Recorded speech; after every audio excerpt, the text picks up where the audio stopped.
Good evening and welcome to this ABC 36 News Update. I'm Carla Wade. Police find an active meth lab in Laurel County. State troopers responded to a complaint just after midnight. A strong odor drew them to a home on US 25 South. They say they found the lab and arrested 36-year-old James Kaywood of London. He faces several charges, including manufacturing methamphetamines.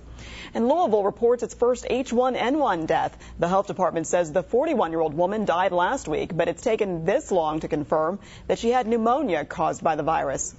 The case is unusual, and it is what we would call an outlier. It is to say it's not a part of the normal spectrum that we would expect from those who would succumb to this disease. The death comes a week before about 4,000 doses of the H1N1 nasal spray was to be delivered to the area. More doses and shots are expected in the coming weeks. The woman becomes the second in the state to die from complications of swine flu. A Crab Orchard pastor is doing fine after a kidney transplant that came about more quickly than he expected. Dan Guttenson is suffering from kidney disease and knew since his teenage years that he would need a transplant eventually. And then earlier this year, he found out his kidneys were failing and he would need one fast. He thought he would have to wait 2 to 4 years, but instead, a church member, Donna Harris, volunteered to donate one, and they matched.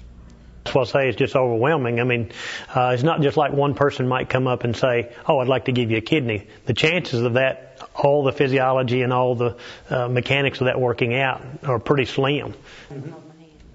The surgery was successful and both are expected to make full recoveries. An armed robber is still on the run in Prestonsburg. State police tell ABC 36 News a woman was getting out of her car when a man and a woman approached her. He told her to get down on the ground. She did, and then he took her purse and ran away. Police arrived and searched for the man, but so far they have not found him. Governor Steve Beshear has ordered that flags at state office buildings be lowered to half staff today in observance of National Fallen Firefighters Memorial Day. And the 28th annual service will honor a Kentucky firefighter who died in 2008. 33-year-old Krista Burchett of the Paintsville Fire and Rescue died after being hit by a dump truck at the scene of an accident.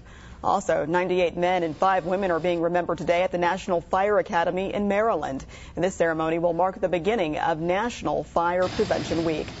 Thanks for tuning into this ABC 36 News Update. Be sure to check out more stories here online and then join us tonight on TV for ABC 36 News at 11.